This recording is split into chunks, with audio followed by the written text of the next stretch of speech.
Hey, everybody. Thanks for listening to another episode of the e-commerce marketing show. My guest today is Lisa, and she is the founder and CEO of Sahajan. Lisa, thanks for coming on. I appreciate you doing this. Oh, my pleasure. It's really fun to join you. All right. So today you're sitting in your office somewhere in Toronto, which, by the way, I don't know if this is a coincidence or not, but we're on a hot streak of Toronto women entrepreneurs in like cosmetic, in like the I don't even know what the industry is, but there's a really interesting blend of like, we've had probably 4 or 5 consecutive founders, which is really cool. I don't know. Is that something like, is there like a scene up in Toronto or like? You know what? I wouldn't have thought so, but I've come to the conclusion that the answer to that question is yes. Because when I started in this, I didn't come from beauty. And so I didn't know anybody and I didn't even know where to start. And now fast forward in time, a few years, there's for sure, I hosted an event. I was in the Sephora Accelerator program and we hosted an event a year or 2 ago. And just basically blanket through a number of brand socials said there's this event happening in Toronto, and it was packed, and they were all beauty founders, and I was pretty amazed. And since then, there's a number of us who like get together for drinks and share ideas, and it's pretty cool. How helpful is that? Like, because I know even for me as a marketer, I got to go out and be talking to other people who are doing the same thing I'm doing. How helpful is it for you? Like maybe advice for earlier entrepreneurs, like in building that up and building that circle? Oh my God. I would say, I often get asked the question, like, what's the one piece of advice you'd give someone starting a business? And my answer is always the same. And it's like, shore up the right team around you to get it done and to help you and to support you and to advise you. And that can look like advisors and supporters and blah, blah, blah, legal people. But that network, I think, is incredibly important. And one of the things I'm most grateful for is that network. And, I mentioned the Sephora Accelerator. That gave me a very specific beauty-focused network, which for the most part tends toward the US, which is great because that's, for those of us in Canada who are running beauty businesses, majority of us are focused on the US and Canada. And so it feels like one market to us. So to have that knowledge base is incredibly important.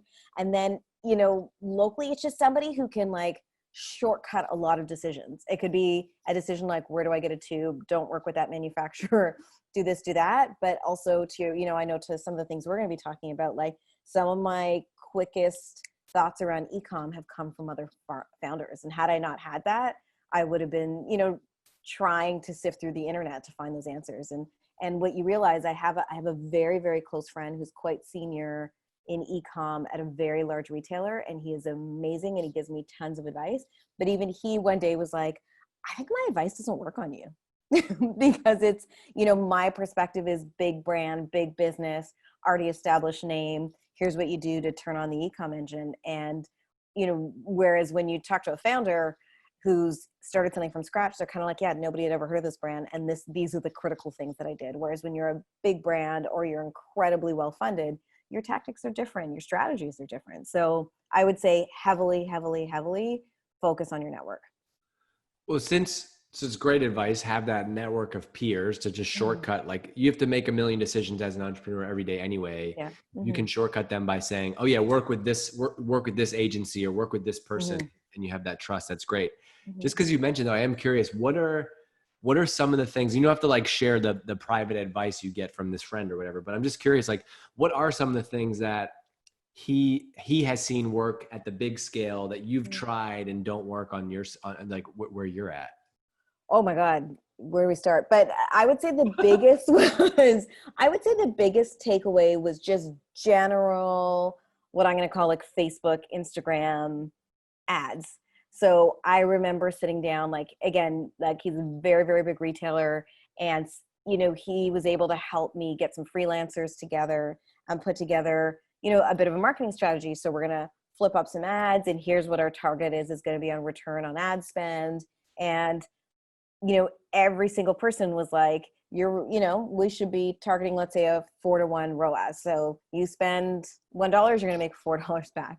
And it never happened, in the beginning. And it certainly And they were all looking at it like, huh, when we do that, like we get a 10 to 1 and we get a this. And it was all like these like magical numbers. And this was a few years ago. So I'm dating myself here, but this was, I think, you know, 3 years ago when we started this. And I think one of the biggest pieces of learning is at the time, like people, and you know, now there's, you know, I probably get an email every day from someone who's like, I'm a digital marketer and I took X business and turned it from, you know, $1,000 in sales to $28,000 in sales overnight.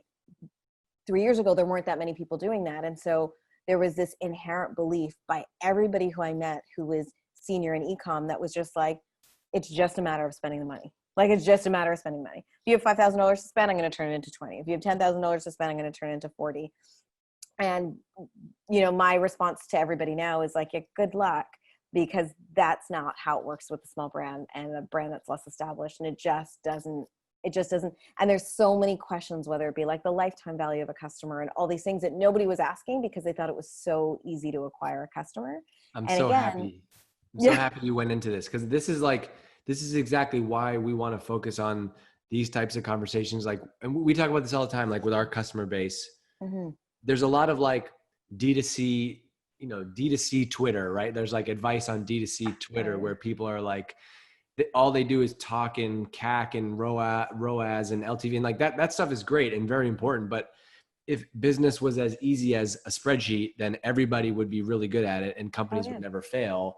Whereas like, yeah, of course things matter. Like, what if you have no brand and recognition in the market and nobody knows who you are or your products, or you have no social proof or reviews or testimonials, or the experience isn't right? There's like a million different factors into what makes that big company able to just press a button and, you know, oh yeah, we're going to get 5 to 1 spend on this channel. Where if you're earlier, even still, there's brands that are doing $1, $2, $3, $4, $5, $10 million in sales that don't have that down to a science. Mm-hmm. Yeah, absolutely. Absolutely. And I think, you know, the biggest thing to realize is people will sell you this sort of idea that it's just about having money, that if you have money, you can, when it comes to digital, I'm not saying in general, but when you have money to spend on digital, you can exponentially turn that into something else. And I would argue that that's not true. And what I would often ask people, because we're in skincare, is, you know, is this also industry specific? And they would say, no, it's just money. Right. And I was always like, really? Because I personally would never buy, I'm a Luddite, so I'm not my target customer on e-com, because like I'm devastated with COVID that I can't go try on a swimsuit. Every time I look at a website, I'm like, that swimsuit looks good, but I'm not going to buy it. Like, but my gut instinct was like, who buys skincare online? And there is still an incredible amount of people, but with something like skincare, it takes 6 weeks sometimes to see results. It takes, you know, so it's not an overnight. Whereas when you put on lipstick, you can see what the color looks like. You know, if you have 3 different pictures of a girl with lips, you know, a lipstick color on, you see it. If it's clothes, you see what it looks like. And if it's on a real model, then you even more so see what it looks like. And so people don't explain those nuances. And I think as a founder, you have to dig into the nuances, or everything's just about like, don't worry, do you have $10,000, 20, 30, 40? Like, I'll turn it, you know, I'll just grow. So where did, just on from a marketing perspective for your brand now, like where did you start? Did you bootstrap? Did you have money raised? Like, cause did you go right into this spend on Facebook strategy? No, I bootstrapped. We launched, and I first started looking for retail. Partially, again, if you think of my behavior, I was like, people need to be able to buy this at stores. And I had a really amazing advisor who also felt the same way. So we started looking at retail. We had the site, but it wasn't generating, you know, a ton. And it was actually through meeting a colleague through the Sephora Accelerator that was like, you need to look to Facebook and Instagram. And it was like, she blew my mind. I was like, what witchcraft are you talking about? And that was when I started the Facebook and Instagram sort of journey.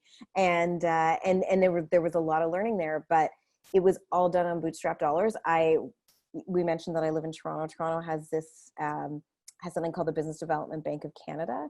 So it is considered a crown corporation. And by that, it means that it's government funded, but doesn't run as, it's nuanced in Canada, but it's a bank whose sole focus is growing growing entrepreneurs in Canada. So they have a debt arm, a VC arm, an advisory arm. They kind of function like a bank, also like a consulting firm. And so I had sought some debt from them, but it was all my cash. So it's stressful.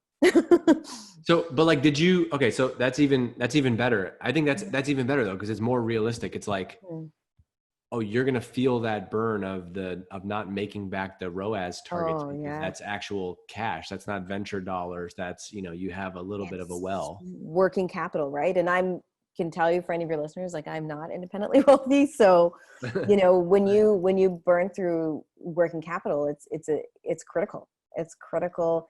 And it's hard because, you keep reading these articles, like in COVID, e-com's, only continuing to blow up.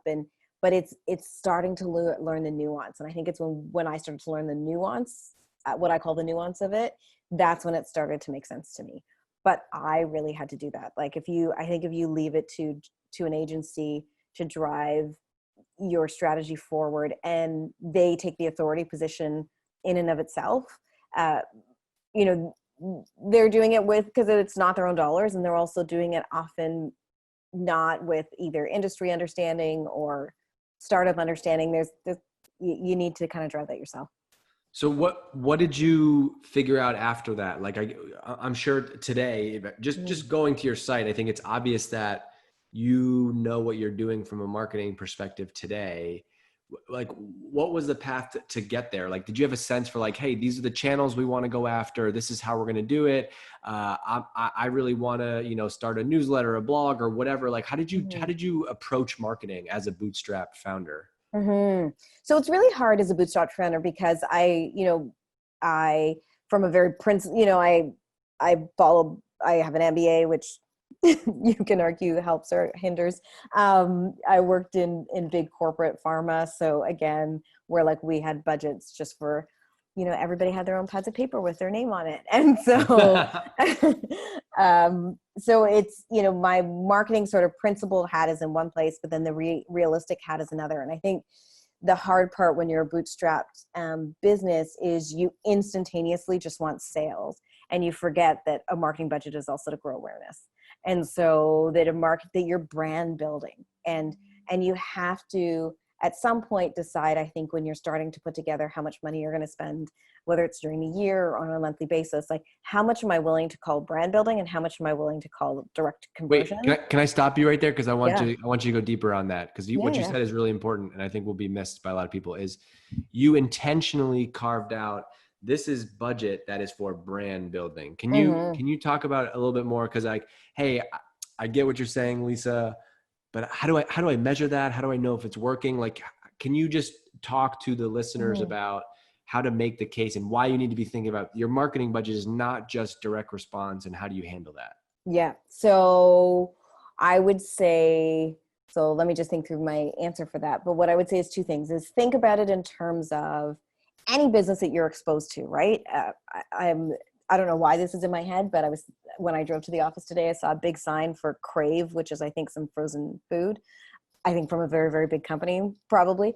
But why do they put billboards up? Not because I'm necessarily going to drive to the store today and buy it, but because they're, teaching me that this exists. And so the next time I go to the grocery store, maybe I buy it, maybe I don't, but it continues to reinforce to me that this is available. So when I do it, there's a few things. So I know we're talking about e-commerce, but I consider a number of things that we do to be brand building. So I'm on TV shopping. So if you've ever bought anything from QVC or HSN, in Canada, we have the shopping channel. I do TV shopping, which is a revenue generator, but certainly not at the best margins, because it's a lot of, you put things, you bundle things, you put things on discount, today's value only, those kinds of things. So, but why does that become incredibly important? One, it helps me build an audience across Canada, particularly in places that I might not be able to touch or have exposure to, that slowly, become engaged with the brand, and they may come back to the shopping channel, or they may come back to our site, but they become part of the brand.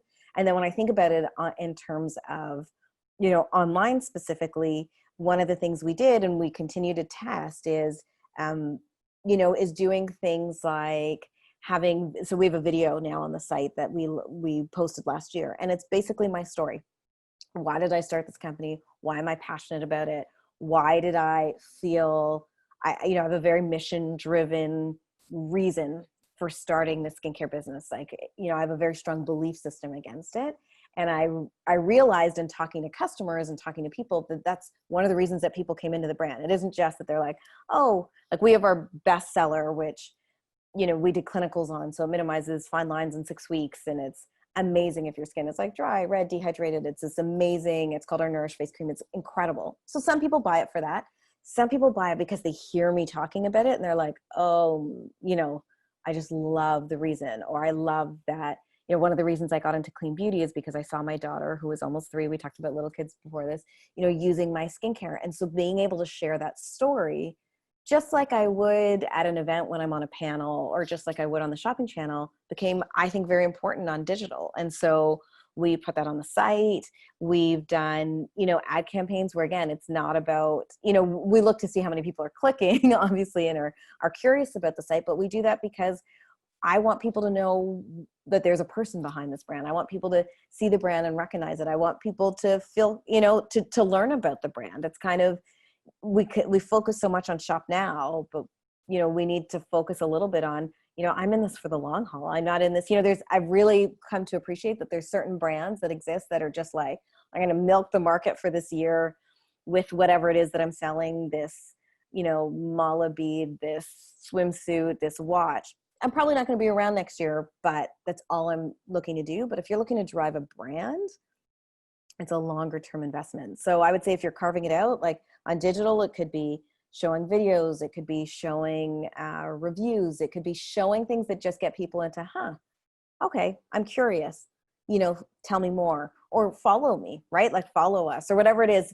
just to really think about your brand as a community. Like I was one of as I told you, I'm a Luddite. I'm usually a late person to get on anything, except I was a very, very early consumer to Lululemon when they only had one store in Vancouver. And I had a girlfriend who lived in Vancouver who would actually like walk and buy stuff from me. And why? Because I was a fitness instructor at the time. I grew up in a family that did yoga at home. It was like they took my beliefs and my experiences and everything that I loved, but wasn't yet fully popularized, and they sold it. But back then, so I'm going to tell you something really silly. This is like, I'm not going to tell you how old I am, but this is many years ago. And I would go on their site, because at then there was no online shopping, but they still had a website. And I downloaded their screensavers. And so I used to work at J&J in their biotech division, and it was my screensaver. And I had the screensaver, this woman doing a back bend on a mountain. And this was like before Instagram, before social media existed, before any of that existed. And it was always my screensaver. And I would be doing these big corporate presentations and talking so much, and my screensaver would come up and people would be like, what is that? And I would say, oh my God, it's a store in Vancouver. I love it. And she's doing yoga. Like, it was kind of early days, right? For what we know now, like everybody was like standing on a mountain taking a picture of themselves.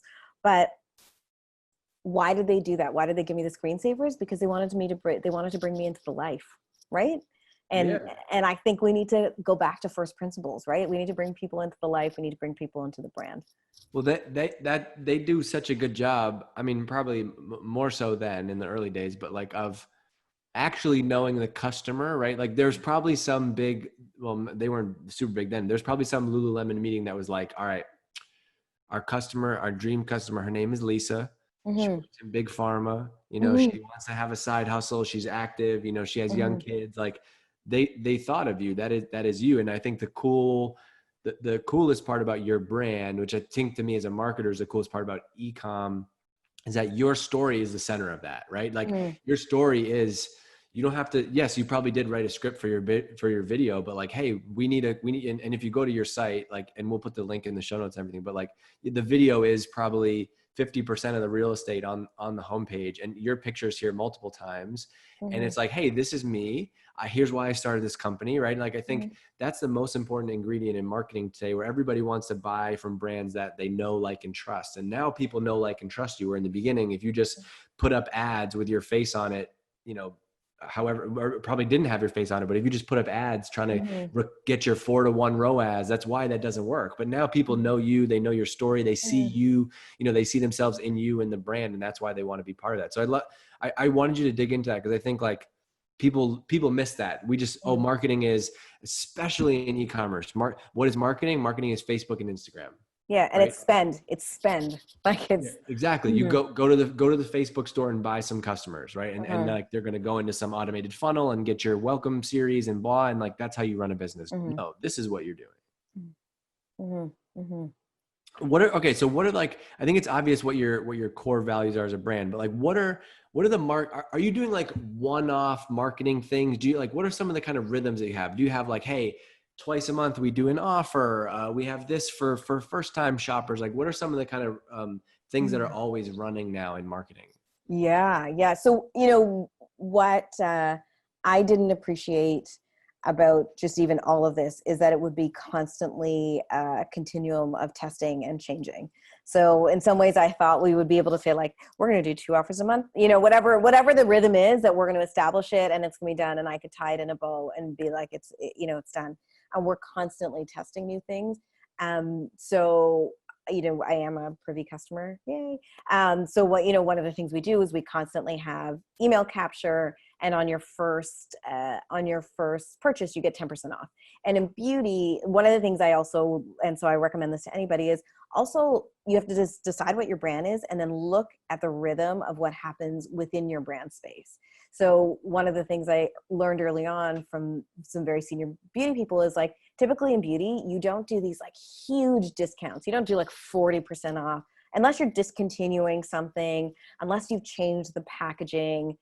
You don't do these like sweeping discounts, because it starts to chip away at the brand. And what I also realize is it's, also chips away at your margins, but you've got to go with the flow of what is realistic in terms of the brand that you're creating. And I have a lot invested into the formulas. So unfortunately or unfortunately, fortunately for the customer, unfortunately for me, sometimes my cost of goods is a little bit higher than the ratio should be, but I'm okay with that. But we always have 10% off. And to me, that's a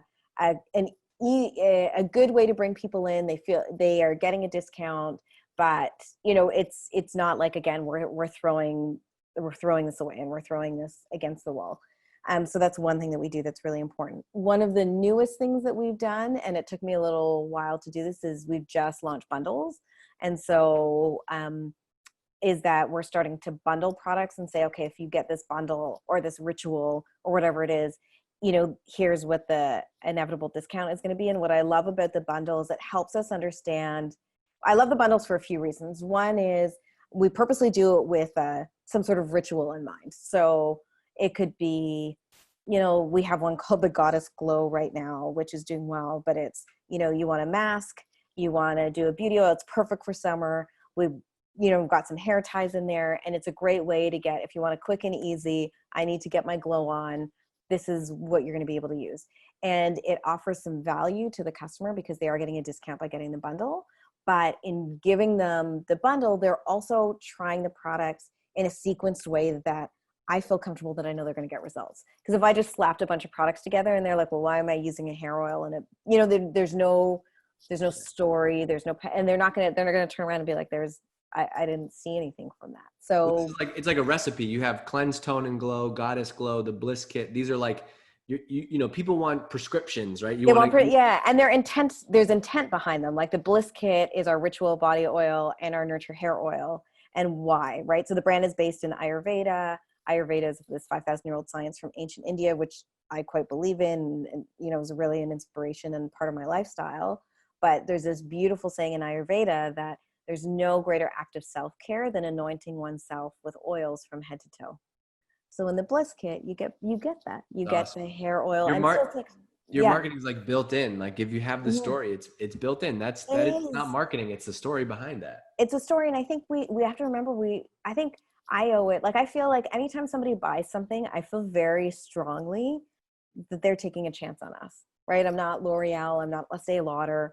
They're really saying, I've chosen to believe, or I've chosen to take the risk that I believe. And so I owe them something, not just really good product. I owe them the sensibility and the thoughtful process behind it. So when you come up, like when you come up with a new bundle, then what? Like, did you send an email to your list? Did you make a video for it? Like, how do you actually roll that out? Because I'm sure you do that and you see a spike on the first couple of days after. Absolutely. So we send it out by email. We do it on social. So by social, I mean, we do it on Facebook. We do it on Instagram. We do it on Instagram stories with swipe up features and those types of things. So we see an immediate spike, and then the bundle sits. And because bundles is fairly new, what I'd like to see over time is, and I'd like to become better, even stronger with data, but what I'd like to see over time is, one, us get a better sense of which bundles flow, but also what's the cadence for changing bundles? Because as we grow the product line, I think we should switch it up. We should switch it up with routines and seasons, but that we can really start to understand how we can activate some of this stuff. Okay, since you mentioned it, who does your ads? Do your ads in-house, or do you have agency? It's like I've tried every kind of formula. Right now, I'm working with what I guess I would call like a freelancer or a freelance agency. It's someone who's like an N of one. But we've actually determined together that, based on the way things are growing, we either at some point I'm going to have to build a team internally, or we're going to have to tap into more people, because you need somebody because you realize that expertise is different, right? You can have a 360 marketer, but to actually execute on that, it takes a lot of time. Yeah, to somebody who's who is different than somebody who's in a Facebook ads account all day and knows. Yeah, versus somebody who's in a Google ad account, right? So those are different skill sets. Okay, what about on the email side? What do you use for email, and who does that? So we do that internally, and we use Campaign Monitor. And obviously we're capturing email through Privy. We have some other mechanisms to capture email. We tend to, so again, we go back to, we talked about marketing earlier. What I've been trying to do, and we're going to add on a blog, is to have it be like at a specific time, we're telling a story, and we're telling that story everywhere. So this week, for example, we're telling the story of our Radiant Serum. And why? Because again, you're going to hear the word glow a lot, which you hear in skincare, but it's summertime. Again, people want their glow. They want results. Our serum has clinical results. So what does that look like? We sent an email that says the science of our serum, and it gives people the ingredients. So it gives them the background, and then it has the clinicals. And then on Instagram, it's the science of our serum. And on Facebook, it's the science of our serum. On Instagram stories, it's the science of our serum. So that, and then the idea actually in the fall is to add a blog to that, so that we're always, whatever way that you are interacting with us, and it could be one way or many ways, that you're getting that same content. And that becomes the driver of email. It becomes, what is it that we're trying to share? What is it that we want people to know? What have people told us that they want to hear about or they're curious about? Okay, so you mentioned the content. I think one of the best parts of your marketing is your product pages. Oh, thank you. I'm going to go on and look with you. Just like the specific details. So like, let's go to, I'm on skincare, and I'm on the Nourish face cream, which is currently sold out. Yeah. But you can it's going to be back soon. I promise. You have a good thing though. Just a lot of people don't even do this. Like, email me when this is back. Why would you not have your email right there to know who wants it? Yeah. Mm-hmm. And one thing, so we talked about offers. We don't do offers very often, but if something sells out, anybody who signs up for email gets an offer. If you don't sign up, you don't get an offer. So when this product is back in stock, I would get like a little bit of a discount on it or something? For sure. Yeah. Because one is me feeling bad that it's out of stock. Yeah. But two, this is a product, particularly this one, this is our bestseller. It's our cult favorite. We have people who are like, I can't live without it. Yeah. Well, it's probably like revenue protection. Like, these are people who would have bought if the product was available. And so you don't want to miss that. No. And it's like, when you think about customers and where they are, like, they already believe again, like they already believe they're in. I don't want them to forget. Yeah. Okay. So let's go through this product page. Like, who writes all this copy? Mostly me. Yeah, me. I have, this is pretty good copy for somebody with an MBA. I'm just saying. Hey, what does that mean? No, I don't. But I will tell you that in many of its iterations, this specific one I wrote, but I've gone to a copywriter. I have gone to a copywriter, and I highly recommend people go to copywriters because they will, when you, like, I know this product so well that if you gave me a half an hour, I wouldn't stop talking. And so it, sometimes you need somebody else to distill it down, make your words clear, edit. I mean, this is so, I don't know. Okay. Like these words specifically, right? Like this is why this is copywriting, right? Oh my gosh. Luxuriously rich cream deeply soothes, moisturizes, and breathes new life to your skin. We scoured the ancient Indian texts to define this Ayurvedic elixir for vibrant toned, ageless skin. Like that's copywriting. You don't use the, like, you know, you can paint a visual picture of that. Like this is really good. So what is your process for the copyright? Like, do you try to write something to like, you write what you think how you would describe this, and then you give it to them and they kind of like tighten it up? Yes. So this one was an interesting one because we're looking specifically at this page, and I actually still have it on my wall. Like I have about 7 iterations of this still sitting on a flip chart on the wall. I can see it from here. Like the one that I'm looking at says our cult favorite. Obviously that never made it. So there's a few things like, so I had to go back to what is it that I'm trying to do? So I'm trying to tell people what it feels like. I'm trying to tell people what it's going to do, but I'm also trying to tell people why it's different. And everything in here is true. So I also, like, we work with 2 Ayurvedic doctors in India on the formulations, and then, but it's all created by pharmaceutical chemists here in Toronto. And so it's like, how do I distill all of that and craft it into a way that I do? But what I will admit, and I'm going to tell this to anybody, and I don't think that this is bad, I will, as I'm, you know, looking through websites, I will jot down words, right? So if I see a word, like some of this, like the ancient Indian text, that's all me. But for example, I'll give you an example. I would have never used the word masterpiece. So, but even when I am, like I was shopping for jewelry recently, and I see a word, like they'll say like crafted this masterpiece, and I actually write it on a sticky note and I stick it to my wall, and I'm like, that's really good. And so, because again, those are the shortcuts, right? You realize, like, because you also realize as a consumer what sits with you.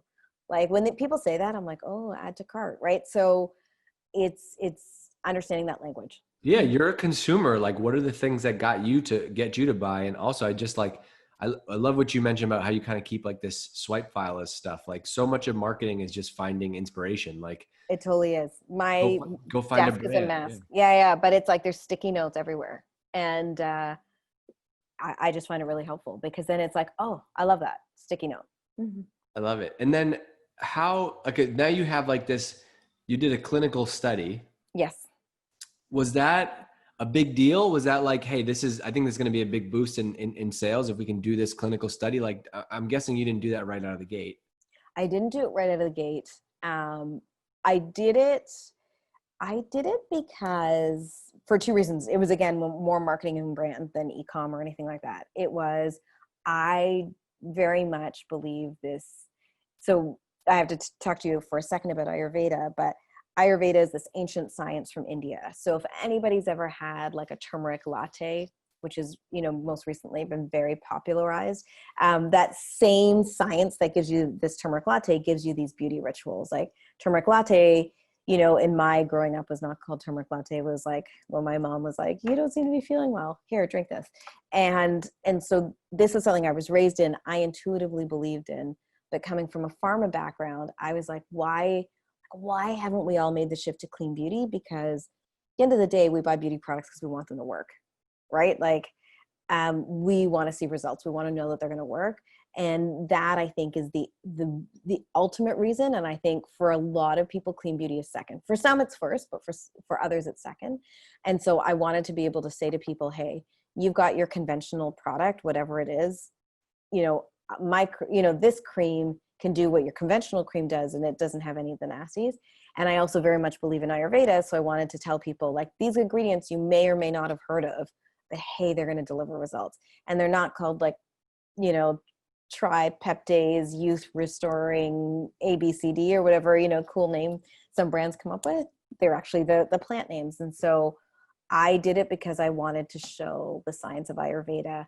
I wanted to give people the confidence that they could follow their intuition and choose this brand. And so that's why I did it. And it became part of obviously our message online, but it's our message everywhere I go, like the science of Ayurveda. If we're in retail, if I'm on the shopping channel, everywhere. It also, it makes it believable. Like if you just made that claim without it, you now have backed it up. And so you answer the first question in someone's mind, which is like, oh, prove it. Okay, well, here's some facts to back that up. Yeah. Okay. We're going to wrap up. And for the wrap up, I want to talk about the best campaign that you ever ran. I don't know if you have one on the top of your head, so I'll give you a minute to think about it. The best campaign. Like I want to know the best. What makes it the best? Like the most profitable? Like no, it could be anything. Like that could be it could be like okay, so the last person that we did was like it was her 40th birthday, and so she did like 40% off to her list, and she happened to do like 40K in sales in an hour, and she showed me like the email that she sent and the offer. So it could be like it could be like that for my birthday. It could even be like, hey, the best campaign was this video, right? Which is like now a huge asset for you, or an email or an ad. It could be any of those things. So we've had a couple that I would say have gone well, but they're probably things that you would expect, right? Like influencer or, Black Friday. But one that I'll share because I think it's a little different and so maybe would be interesting is so I come from this world of clean beauty. Clean beauty is now sold at Sephora and Ulta, but it's still in its early days. So there is this, I don't know what you want to call it, community. It was started by this one brand, and it's called A Night for Green Beauty. And in the early days before my time, this brand founder would host an event, I think in New York and in LA. And she had like the OG of clean beauty brands, like the OGs, I should say, of clean beauty brands, all in this room. And they would have a night together where like they would all have people come in. It was like a pop-up, right? Like people could come in and shop and they would all share it, blah, blah. So after so I wasn't involved back then. It was before my time. And then they paused it. And then she came back with it 2 years later, but turned it into an online event. And in turning it into an online event, you still have to apply to be part of her event. So I don't know how she polices it. Like if you didn't get in and you said you were part of A Night for Green Beauty, I don't know how anyone, I don't know how that's governed. But basically the idea was, all of these brands, we coalesce around the idea that we believe that clean beauty is the future. We believe it's, the healthiest option. We also believe it's going to give you your best results. So I joined A Night for Green Beauty. It's brands that are new. It's brands that are very well established. We all agree. She picks the day, and everybody leading up to it is sharing on social. A Night for Green Beauty is on Thursday. A Night for Green Beauty is on social. So now brands that have 100,000 followers to my 15,000 followers are saying A Night for Green Beauty is on Thursday, and here are all the brands that are participating. And then she created something that was like, here are all the brands that are participating. Start your wish list. Like, what have you wanted to try from some of these brands? Because FYI, everybody's having a sale on Thursday. All of us are having a sale. We're not having the same sale, but we're all having a sale. And on Thursday, I'm going to blast out to so she blasts to her people. Here are the 20 brands that are participating, and here's what their sales are. And then even though we obviously focused on our own sale, we also said, like, here are the other brands that are involved. Check them out. Like, this is the best of green beauty. And so we had great results from that. But what I would say was it was a really neat way, I think, to embed us into this green, clean beauty community.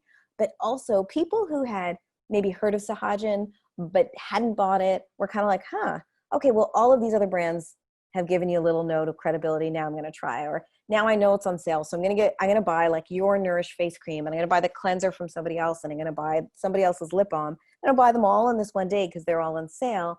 But you're kind of all lending each other support. And the reason I use that as an example is, we always think of very traditional things like having sales, having influencers, marketing campaigns. But this is, I think, a very not easy, I shouldn't say, but what I'll call like a cheap and cheerful way of building your community, building your awareness, and increasing revenue. Because all of a sudden, like-minded brands we're all, I can't think of the phrase, but what is it, like all tides rise the ship, or I like to, don't hold it against me that I don't know that phrase, but we all inevitably lift each other up and lift up our sails, but we're also all throwing each other like a nod of confidence. And I think that that's something, as we think of, again, in the startup world, that kind of stuff makes a big difference. I love that, especially like if you can, as an earlier brand, find a way to get yourself associated with all of those other brands in your space. It's another piece in your brand playbook, which I love. Okay, Lisa, this was awesome. I appreciate you coming on. We got a lot of good stuff about ads, email, copy, brand building, bundles, product pages. We got a lot. This is a good, the ROI on this free podcast for people that listen will be very high. You did an awesome job. Before we wrap up, will you just plug your stuff, where people can find you and everything? Yeah. So Sahajan, Sahajan.com is where you can easily find us. You can also find us at, your local retailers, depending on where you are, Credo Beauty, Detox Market. If you're in Canada, the Bay, just tons of places, Shopping Channel. But I would say come to our site, because Dave's told you that it's amazing, but come because I believe it's the best of clean beauty. We are clinically proven. We're based on the ancient science of Ayurveda. I really stand behind this. I genuinely believe that Ayurveda is the gateway to beauty and wellness. And so come check us out. Love it. Thanks for listening to this episode. If you like this, if you like Lisa, leave us a review and say hey. And otherwise, we'll see you on the next episode. Bye, Lisa. Bye, thank you.